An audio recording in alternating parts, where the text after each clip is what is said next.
Hello everyone, welcome back to Vanitha collection. So one more beautiful hand work kurti sets అయితే మళ్ళీ 2 beautiful కలర్స్లో restock అనేది చేశామండి. సో ఫస్ట్ కలర్ వచ్చేసి పర్పుల్ కలర్, ఆల్మోస్ట్ అందరి ఫేవరెట్ కలర్ అని చెప్పొచ్చు.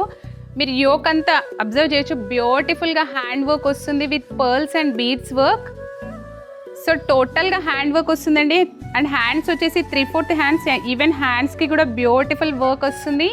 సో బాటమ్ వచ్చేసి మనకి స్ట్రైట్ కట్ ప్యాంట్ అనేది వస్తుంది సేమ్ కలర్లో. అండ్ దుపట్టా వచ్చేసి మనకి టోటల్గా బనారస్ దుపట్టా వస్తుంది విత్ వీవింగ్. సో విత్ దుపట్టాతో మంచి ఎథనిక్ ఫీల్ అనేది వచ్చేసింది. So one more beautiful colour is available అండి. ఫస్ట్ వన్ వచ్చేసి purple colour and second one వచ్చేసి మంచి రామా గ్రీన్ కలర్లో ఉంటుంది. So pattern and everything will be same. 2 beautiful colours అయితే అవైలబుల్ ఉన్నాయి. సో ఇందులో మనకి సైజెస్ వచ్చేసి M to XXL వరకు అవైలబుల్ ఉన్నాయి. ఇంట్రెస్ట్ ఉన్న వాళ్ళు మాత్రం please to order immediately. Thank you.